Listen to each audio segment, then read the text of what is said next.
Olá, paz do Senhor Jesus, mais uma vez aqui no nosso Café Teológico, compartilhando um pouco daquilo que Deus quer tratar conosco, daquilo que Deus quer avivar no nosso coração, né? Da palavra santa, viva e eficaz, que revela então para nós a boa e agradável vontade de Deus. Hoje o que eu quero tratar é um atributo de Deus que eu acho muito importante e que de alguma maneira nós estamos deixando de lado, que é o atributo da imutabilidade de Deus. Um Deus que não muda, que permanece sempre o mesmo, de geração em geração, desde sempre, né? E um texto que acaba colaborando para esse meu entendimento, para essa minha oportunidade de meditar nas Escrituras e compreender um pouco mais sobre, de fato, quem é Deus e de como Ele age nas nossas vidas. E no capítulo 1 de Lucas, a gente aprende que Jesus, ele nasceu por intermédio de uma mulher chamada Maria. Ela recebeu a visitação de um anjo. O nascimento de Jesus, então, foi anunciado a ela. E, ao mesmo tempo, também Isabel estava grávida de João Batista, né, aquele que anunciou a vinda de Jesus para aquela geração. E Zacarias, o pai de João Batista, ele faz uma oração quando seu filho nasce. E começa a partir do versículo 68 desse capítulo 1 do Evangelho de Lucas. E o que acontece aqui? Interessante que Zacarias, ele ora a Deus lembrando de algo muito especial, que é de fato a imutabilidade desse Deus. Quando ele diz o seguinte: bendito o Senhor Deus de Israel. Então ele se lembra que Deus é Senhor de Israel. Que não é simplesmente um Deus, mas é o Senhor Deus, aquele que é soberano, aquele que tem poder sobre a nação eleita. Porque visitou e remiu o seu povo. Então, mesmo antes do nascimento de Jesus, Zacarias aqui ele já entende o cumprimento de uma promessa feita lá em Gênesis capítulo 3, versículo 15.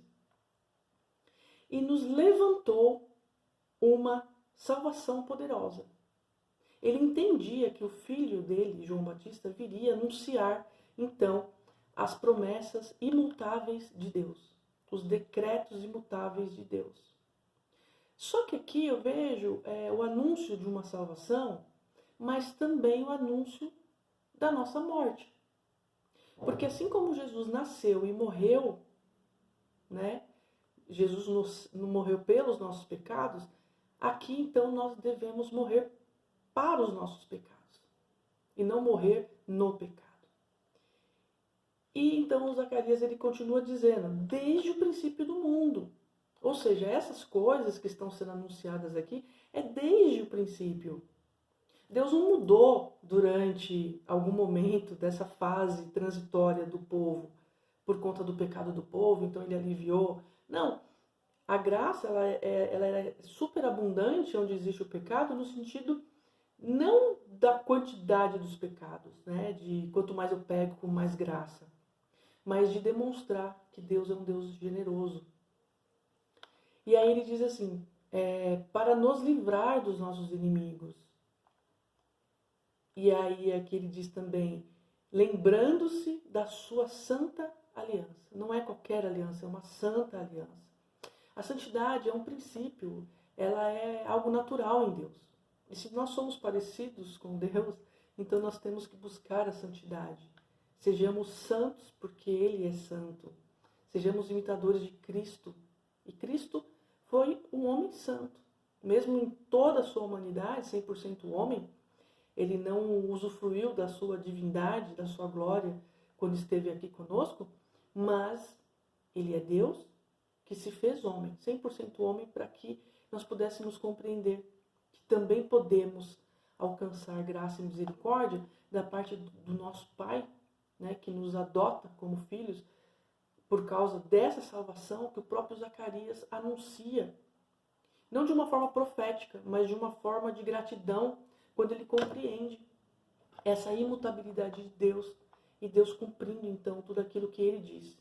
principalmente em relação quando Deus diz, eu coloco diante de vós as bênçãos e as maldições. Escolhe, pois, as bênçãos. Né? Fica de acordo com aquilo que eu tenho ensinado a vocês para que tudo dê certo. Porque se vocês desobedecerem, vai acontecer o que aconteceu no Jardim do Éden. E eu vou expulsar vocês da minha presença definitivamente. Então a chance é agora, a oportunidade é agora. Deus, ele é imutável. E aqui então, Zacarias continua dizendo, liberto das mãos dos nossos inimigos, o serviríamos sem temor, em santidade e justiça, perante ele, todos os dias da nossa vida. Então, viver diante de Deus, libertos do nosso pecado, dos nossos inimigos, porque quem é o inimigo? Satanás. E o que Satanás representa? O próprio pecado. Quando ele nos convence a desobedecer a Deus, e ele nos afasta da presença santa de Deus. Então nós perdemos a nossa forma, nós perdemos a nossa semelhança com Deus. E é isso que o diabo quer.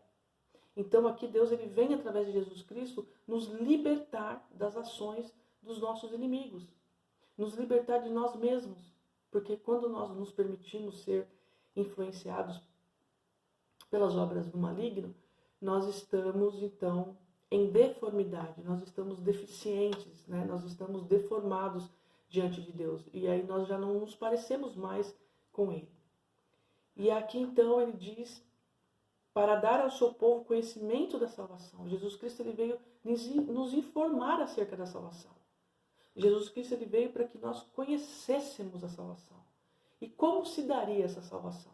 Jesus indo para a cruz, levando sobre si os nossos pecados. Agora, se ele levou sobre si os nossos pecados, então, por que existe pecado em nós ainda?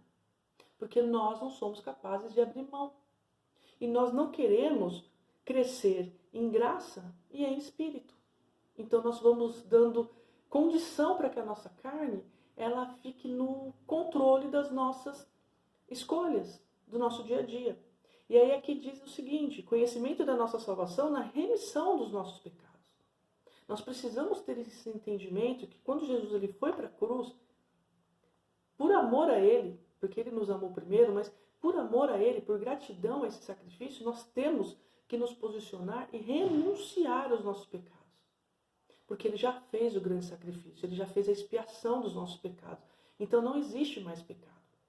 Antigamente, no livro de Levíticos, as pessoas, desde Êxodo, na verdade, as pessoas sacrificavam todos os dias, de manhã e à tarde. Porque o pecado era tão grande que precisava fazer 2 sacrifícios, de manhã e à tarde, todos os dias. Jesus foi o sacrifício perfeito. Não precisa mais. Por isso, nós não precisamos crucificar Jesus todos os dias. Levá-lo ao matadouro todos os dias. De manhã e à tarde, sacrificando Jesus Cristo. Por causa dos nossos pecados, da nossa pouca eficiência, da nossa má vontade em renunciar àquilo que nós sabemos que é preciso. E aí, então, Zacarias ele continua. Para iluminar o que estão assentados em trevas e na sombra da morte, a fim de dirigir os nossos pés pelo caminho da paz. E aí ele fala a respeito, Lucas, fala a respeito de João Batista que crescia e se engrandecia em espírito e esteve nos desertos até o dia que haveria de se mostrar-se a Israel. Às vezes a gente quer se aparecer, às vezes a gente quer fazer coisas, para sermos vistos e notados. O fato é que no deserto nós temos muito mais a aprender de Deus. Isso aconteceu com o povo de Israel, quando saiu do Egito e se deparou diante do mar, ali naquele deserto. Isso aconteceu com José, isso aconteceu com Jesus, que foi para o deserto. Então, assim, isso aconteceu também com Paulo, E a gente fica observando que no deserto nós temos muito a aprender. Principalmente sobre a imutabilidade de Deus. Quando ele não muda decreto, nem a respeito daquilo que ele prometeu de bom, mas também ele não muda decreto acerca da condenação. Acerca de considerar que se nós não mudarmos a nossa vida, nós vamos para o inferno. E mesmo que Deus seja misericordioso, o fato é que se nós não temos dó de nós mesmos, se nós não estamos preocupados com a nossa própria salvação, por que Deus estaria? Se Ele já nos dá a oportunidade todos os dias de vivermos uma vida de remissão dos pecados, de santidade, sendo dirigido pelo Espírito Santo no caminho da vida, que é o próprio Jesus, quando ele diz que eu sou o caminho, eu sou a verdade, eu sou a vida.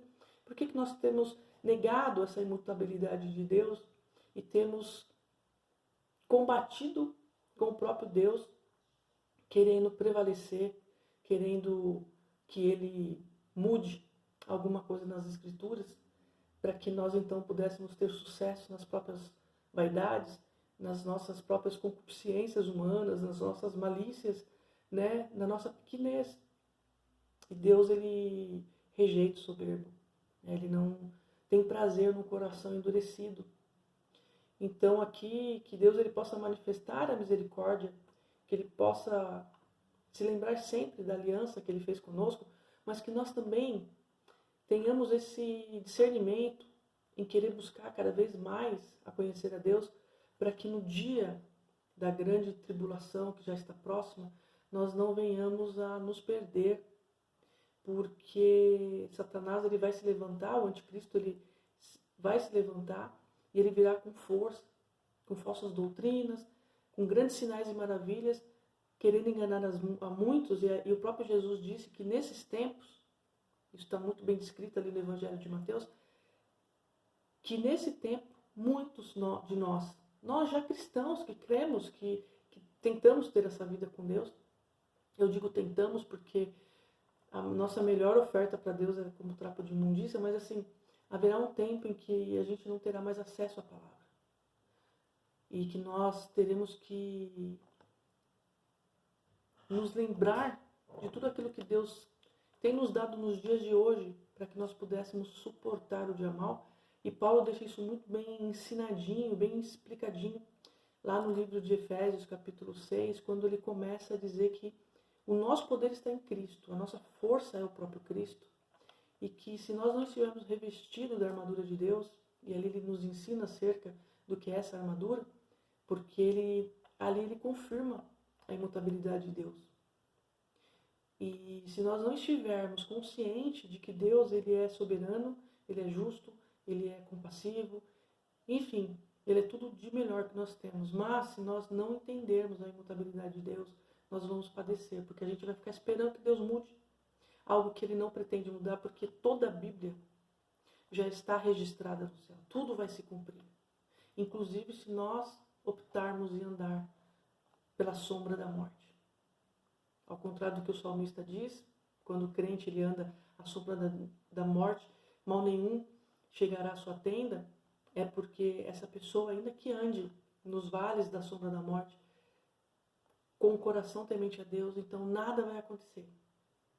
Mas, se nós não formos tementes a Deus, então, obviamente, a sentença será de morte e o nosso destino será o inferno. E nós precisamos falar disso, que Deus é imutável, ele continua santo, ele não é gospel, ele não é instituição, ele não é ministério de homem, ele é Deus. E a gente tem que entender, e a gente tem que se estremecer na presença dele, como fez Maria, como fez Isabel, que só ao ouvir a voz de Maria, João Batista, dentro do ventre dela, já deu pulos de alegria. E Maria aqui, quando ela recebeu a presença de Deus através do anjo, ela se assusta, né, e fica com medo, e o anjo diz que Maria, não tenha medo, porque ela sentiu temor diante de Deus. E nós não estamos mais nos incomodando, a gente vai para o culto de qualquer jeito, a gente presta culto de qualquer jeito, a gente, ao invés de prestar culto, está tirando foto para colocar nas nossas redes sociais o quanto nós somos santos e cristãos, né? Porque, afinal de contas, a gente está lá dentro da igreja fazendo o nosso selfie, a nossa boa obra, né? Só que Deus não quer isso. Deus ele quer um coração sincero.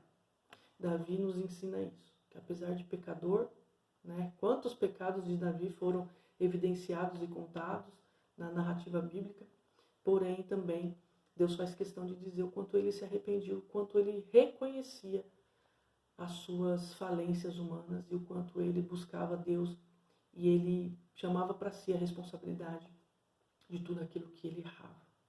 E que nós possamos também crescer em graça e conhecimento, mesmo no deserto, que é um lugar onde, sozinho, sem distrações, Deus fala conosco.